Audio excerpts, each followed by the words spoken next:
Bismillahirrahmanirrahim. Assalamu alaikum. I am Rida Zahir and I am teaching you English grammar and composition from basics. हम discuss कर रहे हैं parts of speech की different types को।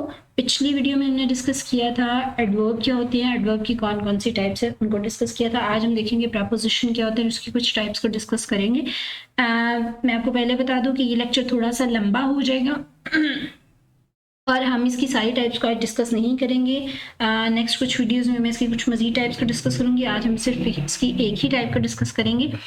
आज का लेक्चर शुरू करने से पहले अगर आपने मेरा चैनल सब्सक्राइब नहीं किया है तो नीचे दिए हुए बटन पे क्लिक करें, मेरा चैनल सब्सक्राइब करें।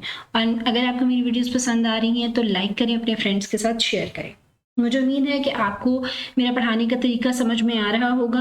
अगर आपको किसी चीज़ की कन्फ्यूजन हो तो आप कमेंट्स बॉक्स में पूछ सकते हैं। और अगर आप मेरी चैनल पर नए हैं तो काइंडली मेरी पिछली वीडियोस लाजमी देखें ताकि आपको अच्छे तरीके से समझ आ सके कि हम किस तरह से इसको लेके चल रहे हैं और किस तरह से आगे कंटिन्यू रखेंगे। चलिए चलते हैं आज के टॉपिक की तरफ। सबसे पहले देखते हैं प्रपोजिशन क्या होता है। ये पार्ट्स ऑफ स्पीच की एक टाइप है, उसको हम कहते हैं प्रपोजिशन। और प्रपोजिशन आप कह लें कि ग्रामर में सबसे ज़्यादा इंपॉर्टेंस रखती हैं और सबसे ज़्यादा कंफ्यूजिंग भी आप कह सकते हैं। लेकिन मैं इस तरीके से आपको समझाने की कोशिश करूंगी कि जितनी भी आपकी कंफ्यूजन है इंशाल्लाह आज वो क्लियर हो जाएंगे यहाँ पे। तो सबसे पहले हम देखते हैं कि प्रपोजिशन होती क्या, उसका कंसेप्ट आपको देती हूँ, फिर हम नेक्स्ट स्टेप बाय स्टेप चलते जाएंगे। A word that shows the relationship of a noun और pronoun with other words of a sentence. अब आपको पता है कि सेंटेंस में सब्जेक्ट भी होता है, वर्ब भी होता है, ऑब्जेक्ट भी होता है और एक सेंटेंस बनता है different types of parts of speech से मिलकर एक सेंटेंस बनता है। तो उस सेंटेंस में जितने भी वर्ड्स या जितने भी अदर पार्ट्स ऑफ स्पीच होते हैं उसमें उनको नाउन और प्रोनाउन से मिलाने के लिए जो वर्ड इस्तेमाल होते हैं हम प्रपोजिशन कहते हैं। ध्यान से ये इस चीज़ को समझिए, इतना कंफ्यूजिंग नहीं है, बहुत आसान है। एक सेंटेंस में डिफरेंट टाइप्स के प्रपोजिशंस होते हैं जिनसे मिलकर डिफरेंट टाइप्स के पार्ट्स ऑफ स्पीच होते हैं जिनसे मिलकर एक सेंटेंस बनता है। तो उस सेंटेंस में जो नाउन और प्रोनाउन होते हैं उनको जब हम बाकी पार्ट्स ऑफ स्पीच से अटैच करते हैं तो उनके लिए जो अल्फाज या वर्ड्स इस्तेमाल होते हैं उन्हें हम प्रपोजिशन कहते हैं। It explains the relationship of the object with other words. Object क्या होता है सेंटेंस में, जो सबसे लास्ट वर्ड होता है। लास्ट वर्ड ऑब्जेक्ट किसको कहते हैं, जिस पर काम किया जा रहा होता है, जिस पर कोई एक्शन परफॉर्म कर रहा होता है सब्जेक्ट, उसको हम ऑब्जेक्ट कहते हैं। उस ऑब्जेक्ट का रिलेशन शो करता है बाकी जो अदर वर्ड्स होते हैं, अदर पार्ट्स ऑफ स्पीच होते हैं, या आप कह लें कि सेंटेंस के जो बाकी हिस्से होते हैं उनके साथ जो ताल्लुक को शो करते हैं उन्हें हम प्रपोजिशन कहते हैं। They help us understand order, time, connections and position. किस चीज़ को शो करेंगे, हमें बता रहे होते हैं कि कोई भी काम कब हो रहा है, कहाँ हो रहा है, कैसे हो रहा है, या कोई चीज़ कहाँ पाई गई है, कैसे है, या किस तरह से। ठीक है, उनके आपस में कनेक्शंस को शो करता है, उनकी पोजिशंस को शो करता है, उनकी तरतीब को आप कहने शो करता है। कुछ एग्जाम्पल्स देखिए ताकि आपको मजीद इस चीज़ की समझ आ सके। I am going to Dubai, मैं दुबई जा रहा हूँ। अब गोइंग और दुबई, दुबई क्या हो गया, नाउन हो गया। हमने क्या कहा, नाउन या प्रोनाउन को सेंटेंस के बाकी वर्ड्स के साथ मिलाता है। तो गोइंग और दुबई को मिला रहा है टू के साथ। ये एक ऑब्जेक्ट हो गया और ये एक नाउन हो गया। इस नाउन को या ऑब्जेक्ट को सेंटेंस के दूसरे हिस्से से मिलाने के लिए टू का वर्ड इस्तेमाल हो रहा है। यहाँ पर ये टू प्रपोजिशन है। The gift is inside the bag, the gift is inside the bag. ठीक है, अब गिफ्ट बैग के अंदर है, बैग नाउन है, ठीक है, और ये आप सेंटेंस का दूसरा हिस्सा कह लें। इन दोनों को आपस में जोड़ने के लिए कौन सा वर्ड इस्तेमाल हो रहा है, इनसाइड इस्तेमाल हो रहा है। Ali through a stone into the river, Ali ने दरिया में पत्थर फेंका। पत्थर कहाँ फेंका, दरिया के पार फेंका, दरिया के अंदर फेंका, दरिया के ऊपर फेंका, दरिया के साइड पे फेंका। तो वो जो पोजीशन शो कर रहा है कि पत्थर कहाँ फेंका है उसको हम प्रपोजिशन कहते हैं, जैसे मैंने आपको इस पॉइंट में बयान किया था। और ये इस नाउन को सेंटेंस के बाकी हिस्सों से मिला रहा है, इसलिए हम इसे क्या कहेंगे, प्रपोजिशन कहेंगे। अब हम देख लेते हैं कुछ फ्रेजल प्रपोजिशन क्या होते हैं। इसकी कुछ आप कह लें कि कुछ कॉमन सी टाइप्स हैं जो मैं आपको यहाँ पे थोड़ा सा एक्सप्लेन करूंगी, फिर हम इसकी मेन टाइप्स की तरफ जाएंगे। सबसे पहले हम देख लेते हैं फ्रेजल प्रपोजिशन। पीछे जो मैंने डिस्कस किया है वो वन वर्ड प्रपोजिशन है। Preposition one word, two word, three words की हो सकती हैं। तो जो more than one words preposition होती है हम फ्रेजल प्रपोजिशन कह देते हैं। आप कह रहे प्रपोजिशंस कैन बी 1, 2, 3 और even more words. Preposition with 2 और more words are called phrasal prepositions. Phrase क्या होता है? दो या दो से ज्यादा वर्ड्स का कॉम्बिनेशन या ग्रुप, उसको हम फ्रेज कहते हैं। तो इसी तरह अगर कोई preposition में दो या तीन वर्ड्स आ रहे हैं तो उनको हम phrasal prepositions कह देंगे। There are some commonly used phrasal prepositions, कौन कौन सी हैं? Because of, in case of, instead of, by way of, on behalf of, on account of, in care of, in spite of, on side of etc। इनमें आपने confuse नहीं होना, ये just examples के तौर पर मैं आपको बता रही हूँ कि ये देखेंगे किसी में दो वर्ड्स हैं, किसी में तीन वर्ड्स हैं, तो उनको हम फ्रेजल प्रेपोजिशंस कहते हैं। पिछले जो मैंने एग्जांपल्स दी उसमें एक एक प्रेपोजिशन थी, तो उनको हम फ्रेजल प्रेपोजिशन नहीं कहेंगे। लेकिन ऐसी प्रेपोजिशंस जो दो या दो से ज्यादा अल्फाज से मिलकर बने उन्हें हम फ्रेजल प्रेपोजिशंस कहेंगे। कुछ एग्जाम्पल्स यहाँ हैं, इनका इस्तेमाल कैसे करते हैं वो मैं आगे डिटेल में आपको समझाऊंगी।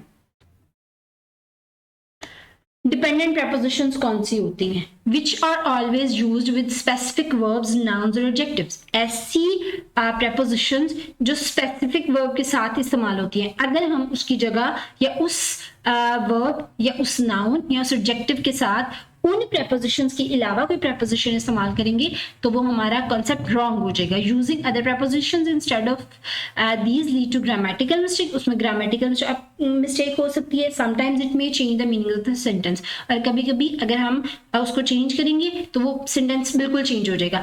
इसीलिए इंग्लिश ग्रामर में प्रेपोजिशंस की बहुत ज़्यादा अहमियत है और ये इनको बहुत अहम जाना जाता है। इनको समझना, इनको अंडरस्टैंड करना बहुत ज़रूरी है अगर आप इंग्लिश ग्रामर सीखना चाहते हैं। इसीलिए मैं इस टॉपिक को ज़रा डिटेल में लेके जाऊंगी ताकि जितनी भी आपकी कन्फ्यूजन है इंशाल्लाह वो यहाँ पर क्लियर हो जाएंगी। हम इसकी एग्जाम्पल देखते हैं। She is laughing at the joker, she was laughing on the joker.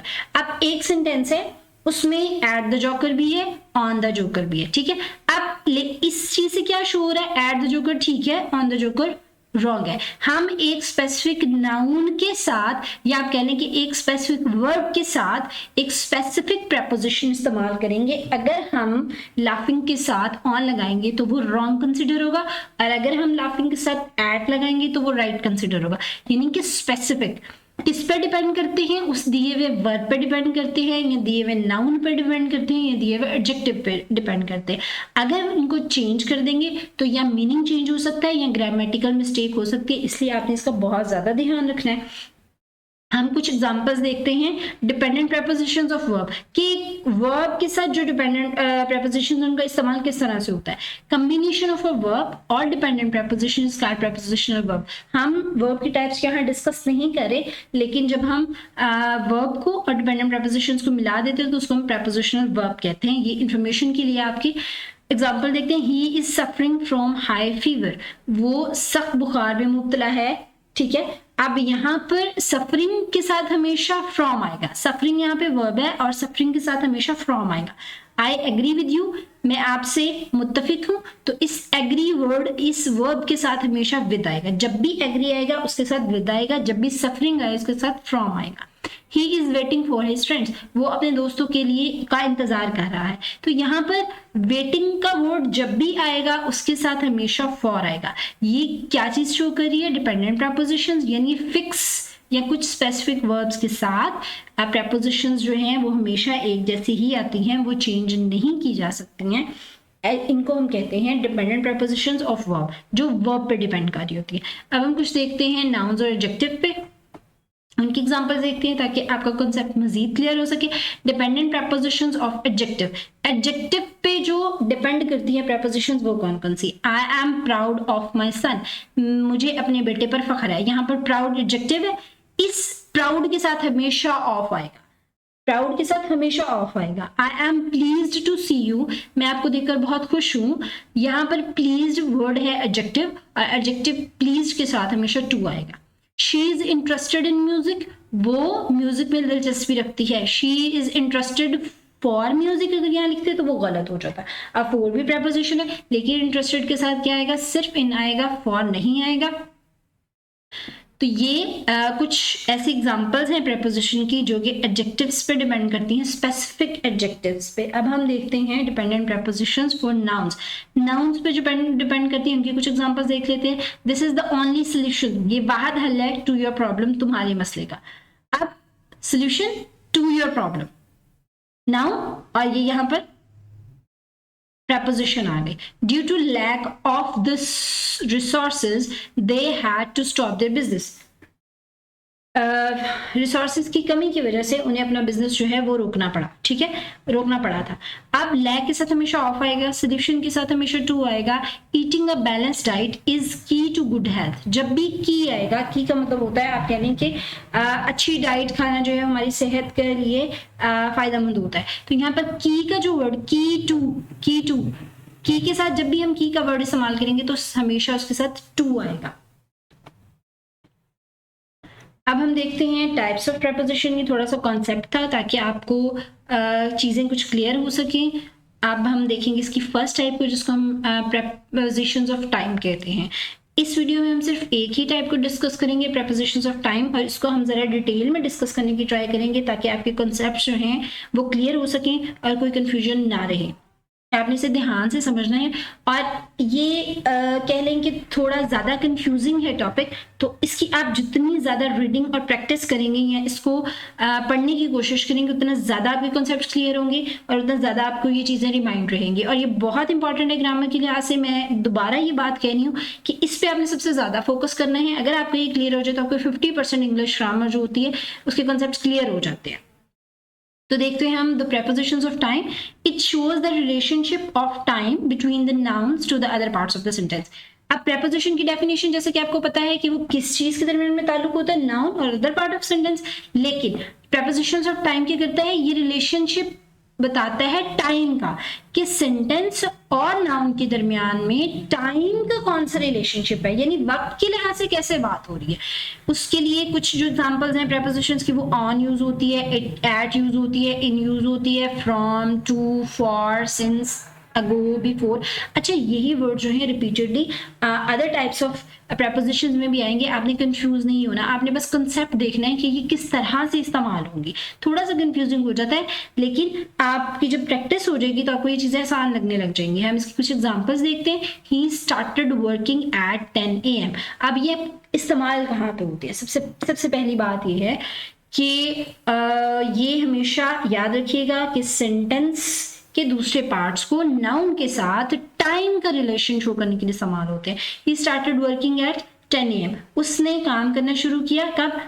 सुबह के 10 बजे। तो उसके लिए हमारे पास प्रेपोजिशन है at. The company called meeting on 25 October. Company ने मीटिंग कॉल की 25 अक्टूबर को। There is a holiday in December. दिसंबर में छुट्टी है या छुट्टियां हैं आप कह लो, हॉलीडे छुट्टी है।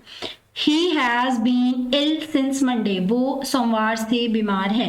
अब ये थोड़ा सा कंफ्यूजिंग है, हमें कैसे पता चलेगा कि हमने एट लगाना है, ऑन लगाना है, इन लगाना है या सिंस लगाना है, या इनमें से कोई और प्रेपोजिशन लगानी है, ये चीज़ कैसे देखेंगे? इसको हम वन बाय वन डिस्कस करते हैं ताकि आपको समझ आ जाए एट कहाँ लगता है, ऑन कहाँ लगता है, सिंस कहाँ लगता है। तो चलिए सबसे पहले हम देखते हैं ऑन, एट और इन कहाँ पे इस्तेमाल होते हैं।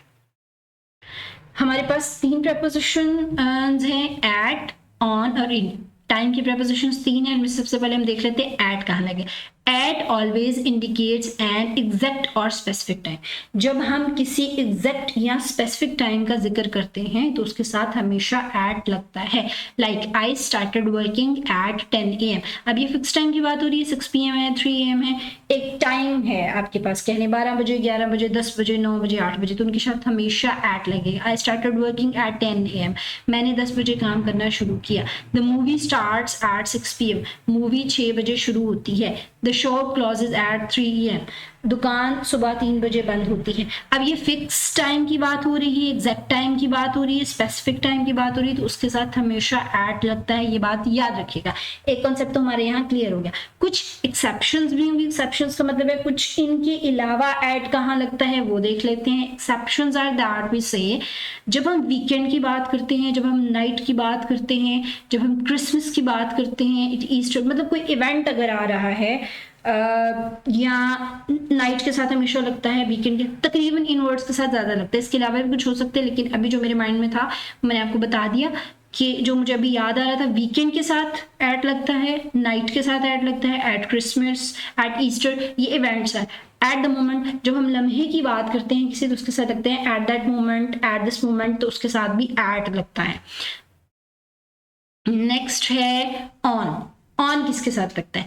On generally indicates a fixed date और अ डे। पीछे मैंने आपको क्या बताया था, जब फिक्स टाइम की बात होती है तो एट लगता है, लेकिन जब फिक्स्ड डेट या डे की बात हो, जैसे मैं कहती हूँ 31 अक्टूबर, ऑन 31 अक्टूबर हम बात करेंगे।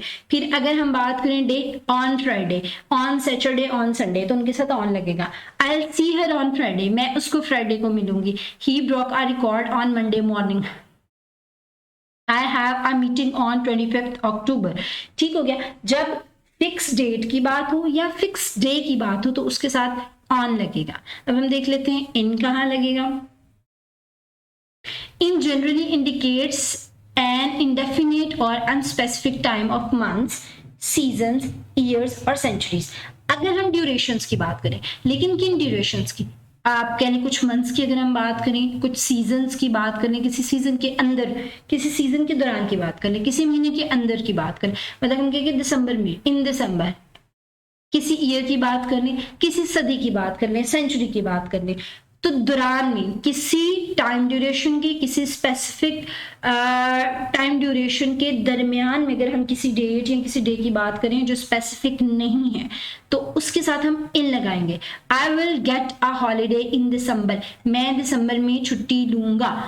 Murphy was born in 2001। अब 2001 में ये एक स्पेसिफिक टाइम है, 2001 ये ईयर है, और इसके अंदर अनस्पेसिफिक टाइम है, हमें नहीं पता कौन सा मंथ है, हम उसको डिस्कस नहीं कर रहे, तो उसके साथ 2001 लगेगा। अगर हम स्पेसिफिक डेट की बात करते, मर्फी वाज बॉर्न, ठीक है, ऑन 25 अक्टूबर 2001। अब हम स्पेसिफिक डेट की बात करें 25 अक्टूबर तो इसके साथ ऑन लगता, लेकिन हम 2001 की बात करें और उसके अंदर किस मंथ में वो पैदा हुआ इसकी बात नहीं हो रही, इसलिए उसके साथ इन लग रहा है।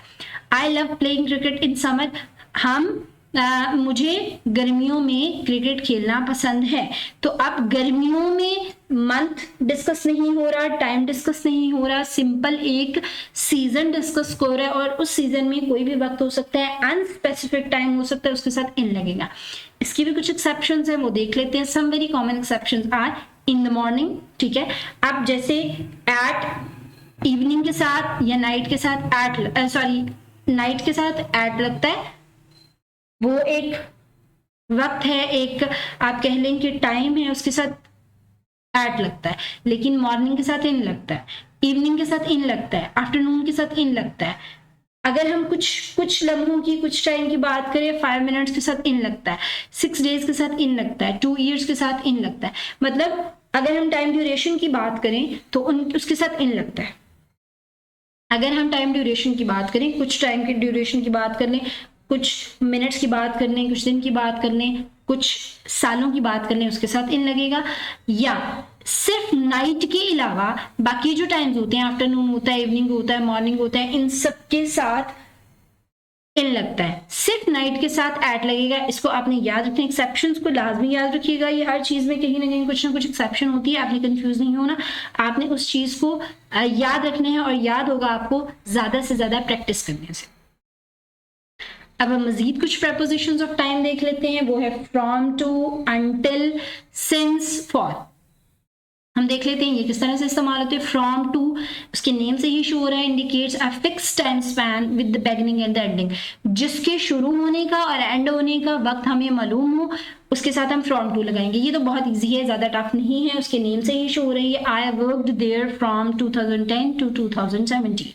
सिंपल, मैंने वहां 2010 से 2017 तक काम किया। I usually work from Saturday to Thursday, मैं आमतौर पर हफ्ते से जुमेरात तक काम करता हूँ। I will stay there from 10 AM to 6 PM, मैं वहां पर सुबह 10 से शाम 6 बजे तक रुकूंगा। अब ये क्या है, स्टार्टिंग टाइम भी बताया जा रहा है, एंडिंग टाइम भी बताया जा रहा है। तो जब स्टार्टिंग और एंडिंग टाइम लगता है तो उसके साथ फ्रॉम टू प्रपोजिशन इस्तेमाल होती है। अब हम देखते हैं अनटिल कहाँ इस्तेमाल होता है। Until indicates a specific or unspecific time event up to a point। मतलब शुरू होने का नहीं पता है, लेकिन खत्म होने का पॉइंट हमें पता है कि खत्म कब तक हो जाएगा, कंप्लीट कब तक हो जाएगा। उसके साथ हम until और till इस्तेमाल होते हैं। Let's see some examples। They will not return until Friday, वो जुम्मे तक वापस नहीं आएंगे। मतलब गए कब है पता नहीं, लेकिन वापस जुमे तक वो नहीं आएंगे, ये खत्म होने का टाइम बताया जा रहा है। Wait for me until I return, मेरा इंतजार करो जब तक मैं वापस नहीं आता हूँ। I do not give up until I am succeeded, मैं तब तक हार नहीं मानूंगा जब तक मैं कामयाब नहीं हो सकता। किसी काम को शुरू करने का टाइम नहीं बताया जा रहा, सिर्फ एंडिंग टाइम बताया जा रहा है। इंडिकेट्स स्पेसिफिक और अनस्पेसिफिक टाइम और event up to a point, एक खास वक्त एक खास पॉइंट पे पहुंचने का टाइम बताया जा रहा है। I will be there until Monday, मैं वहां पर सोमवार तक पहुंच जाऊंगा। तो ऐसे सिचुएशंस के साथ अंटिल प्रेपोजिशन इस्तेमाल होती है। अब हम देखते हैं सिंस किसके साथ इस्तेमाल होता है। Since indicates a time span beginning in a time in the past and still continuing to the present और नाउ, ऐसा काम जिसके शुरू होने का टाइम पता है लेकिन एंडिंग टाइम नहीं पता है, उसके लिए हम यूज करेंगे सिंस। मैंने अंटिल का क्या बताया था, इसके स्टार्टिंग का हमें आइडिया नहीं है, लेकिन हमें ये पता है कि कोई काम कब तक हो सकता है या तुम ये काम तब तक करोगे, उसके साथ अंटिल लगेगा। और सिंस कब लगता है, जिसके शुरू होने का पता हो और वो अभी तक प्रेजेंट में कंटिन्यू हो और उसके खत्म होने का नहीं कंफर्म हो, उसके साथ हम सिंस लगाते हैं। Alex has been in the village since Sunday. Alex इस गांव में रह रहा है कब से, since Sunday. He has been suffering from fever since Friday. वो जुम्मे से बुखार में मुबतला है। अब शुरू बुखार कब हुआ था, जुम्मे से शुरू हुआ था, अभी खत्म हुआ है या नहीं हुआ, कब तक रहेगा, इस बारे में आइडिया नहीं है। तो ऐसा काम जो जिसके शुरू होने का वक्त तो बताया जाए लेकिन खत्म होने का नहीं बताया जाए, उसके साथ सिंस यूज होता है। Robin and Susan have been friends since childhood, Robin और सुसान दोनों बचपन से दोस्त हैं। अब उनकी दोस्ती शुरू हुई तो बचपन में, अब खत्म हो गई है कंटिन्यू है, प्रेजेंट है, जारी है। तो इस तरह के सेंटेंसेस के साथ हम सिंस यूज करते हैं। फोर प्रेपोजिशन कहाँ इस्तेमाल होती है, जो किसी अमाउंट ऑफ टाइम के साथ होता है। जैसे आप कह लें he stayed there for 4 days, लेकिन वो काम, वो टाइम ड्यूरेशन पास्ट में हो सकता है, प्रेजेंट में हो सकता है, फ्यूचर में हो सकता है। ठीक है, he stayed there for 4 days, वो 4 दिन से यहाँ रह रहा है। I will be staying there for 5 months, मैं वहां पर 5 महीनों के लिए रह रहा हूँगा, फ्यूचर की बात हो रही है। I will work with them for a year, मैं उनके साथ 1 साल के लिए काम करूंगा। He was standing there for a long time, वो वहां पर एक लंबे वक्त से या बहुत टाइम से खड़े थे, सॉरी वॉज यूज हो रहा है। तो एक ऐसा आप कह रहे हैं टाइम, ये हम टाइम की बात कर रहे हैं, तो ऐसा टाइम जिसमें एक फिक्स ड्यूरेशन की बात हो रही हो, फिक्स ड्यूरेशन की बात हो रही हो, और वो काम शुरू हुआ हो, चाहे प्रेजेंट में शुरू हो, चाहे पास्ट में शुरू हो, चाहे फ्यूचर में शुरू हो, या उस दौरान में उतनी देर में काम होना हो, उतना अरसा काम जारी रहना हो, तो उसके लिए फॉर का इस्तेमाल होता है। अब हम देख लेते हैं बिफोर कब यूज होता है, आफ्टर, ड्यूरिंग और बाय। इनकी ना नेम से शो हो रहा है कि ये कब कब इस्तेमाल हो सकते हैं, लेकिन आप इसकी जितनी प्रैक्टिस करोगे, अगर कोई फर्स्ट टाइम आप इसे देख रहे हैं तो इसकी मैक्सिमम प्रैक्टिस करें ताकि आपको और ज़्यादा अच्छे से समझ आए और आपकी फिंगर टिप्स पे ये चीज़ें आ जाए। Before indicates a prior event period of a time from a point, किसी एक पॉइंट से पहले की बात जो हो रही है उसके लिए हम बिफोर इस्तेमाल करते हैं। Robin was very nervous before the interview, अब इंटरव्यू की बात हो रही, इंटरव्यू से पहले की अगर हम बात करें तो उसके लिए बिफोर इस्तेमाल करेंगे। I want to leave before lunch, मैं लंच से पहले जाना चाहता हूँ। तो अब ये एक फिक्स टाइम की बात हो रही है, फिक्स फंक्शन, आप इवेंट की बात करें और उससे पहले की जब हम बात करते हैं तो उसके लिए बिफोर इस्तेमाल करते हैं। These batsmen should not get out before the tea break, इन बल्लेबाजों को चाय की ब्रेक के या ब्रेक से पहले नहीं जाना चाहिए था। शुड नॉट गेट आउट, बाहर नहीं जाना चाहिए था। तो अब इस इवेंट से पहले की बात हो रही है, इसलिए बिफोर यूज होगा। बिफोर गोइंग, जाने से पहले, क्लोज ऑल द विंडो, तमाम खिड़कियां बंद कर दो। अब जाने से पहले की बात हो रही है तो बिफोर गोइंग यूज हो जाएगा। ठीक हो गया। आफ्टर, किसी इवेंट के बाद की बात अगर हम करें तो आफ्टर यूज कर लेंगे। After indicates the following event period of the time from a point, this preposition is the exact opposite two of before. Exactly मतलब बिफोर क्या था, किसी भी इवेंट से पहले की बात अगर हो रही है तो हम बिफोर यूज करेंगे, और किसी भी इवेंट के बाद की बात होगी तो हम आफ्टर यूज करेंगे। Robin felt confident after the interview, पहले क्या था, robin felt nervous before the interview, interview से पहले वो नर्वस था, लेकिन जब इंटरव्यू खत्म हो गया robin felt confident after the interview, interview के बाद वो क्या है, बहुत कॉन्फिडेंट नजर आ रहा है। I want to leave after lunch, पहले क्या था, I want to leave before lunch, मैं लंच से पहले जाना चाहता हूँ, I want to leave after lunch, ये स्पेसिफिक टाइम हो गया, एक इवेंट हो गया। उसके बाद की अगर बात करें तो हम आफ्टर यूज करेंगे। After playing football we went home, football खेलने के बाद हम घर चले गए। नेक्स्ट है ड्यूरिंग, ड्यूरिंग भी उसके नाम से जाहिर हो रहा है, जो किसी काम के दौरान की अगर हम बात करें तो ड्यूरिंग यूज करेंगे। During indicates a period of time through out the course और ड्यूरेशन ऑफ एनी इवेंट और एक्शन, जब भी कोई इवेंट या एक्शन हो रहा है तो उसके दौरान की अगर हम बात करेंगे तो उसके लिए हम ड्यूरिंग इस्तेमाल करेंगे। Robert was sleeping during the film, film चलने के दौरान में रॉबर्ट सो रहा था। They don't talk during dinner, वो रात के खाने के दौरान बात नहीं करते हैं। तो जो काम किसी इवेंट के होने के दौरान हो रहा हो तो उसके लिए हम ड्यूरिंग यूज करते हैं। I don't usually smoke during office time, मैं ऑफिस टाइम के दौरान में अक्सर या आमतौर पर सिगरेट नहीं पीता हूँ, स्मोक नहीं करता हूँ। तो ये ऑफिस टाइम के दौरान की बात हो रही है, इसलिए इसके साथ ड्यूरिंग यूज होगा। अब हम देखते हैं हमारा लास्ट वर्ड बाय प्रपोजिशन, ये किसके साथ इस्तेमाल होता है। by means within the extent और period of during something, जैसे during इस्तेमाल होता है वैसे ही by इस्तेमाल होता है, लेकिन देख लेते हैं कब इस्तेमाल होता है। I will complete the assignment by Sunday, मैं संडे तक अपनी असाइनमेंट कंप्लीट कर लूंगा। He will return by 6 PM, वो 6 बजे तक वापस आ जाएगा। जब हम तक की बात करते हैं, जब हम किसी लिमिट की बात करते हैं तो हम उसके साथ फिर बाय लगाते हैं। I will submit the list by 11 AM, मैं लिस्ट को 11 बजे तक जमा करा दूंगी। आप उर्दू में अगर ये बात करेंगे, जब किसी टाइम लिमिट की बात होती है कि ये हमारी आप कह लें लास्ट डेट कह लें, जब हम लास्ट डेट की बात करते हैं या हम लास्ट टाइम जो मांगते हैं कि इस वक्त तक मैं ये काम कर लूंगा, तो उसके लिए हम बाय इस्तेमाल करते हैं। मुझे उम्मीद है कि आपको ये चीज़ें अच्छे से समझ आई होंगी। फिर भी आपको किसी किस्म की कन्फ्यूजन हो तो आप कमेंट्स बॉक्स में मुझसे पूछ सकते हैं। थोड़ा सा ये कन्फ्यूजिंग है और थोड़ा सा लेंथी था, लेकिन मैंने बहुत डिटेल में कोशिश की है आपको वर्ड बाय वर्ड प्रपोजिशन समझाने की, उनकी कंडीशंस को समझाने की कि कहाँ कौन सी प्रपोजिशन इस्तेमाल होती है। नेक्स्ट लेक्चर में हम मजीद प्रपोजिशंस की कुछ टाइप को डिस्कस करेंगे। आज तक के लिए इतना ही। अपना बहुत सारा ख्याल रखिएगा। अल्लाह हाफिज।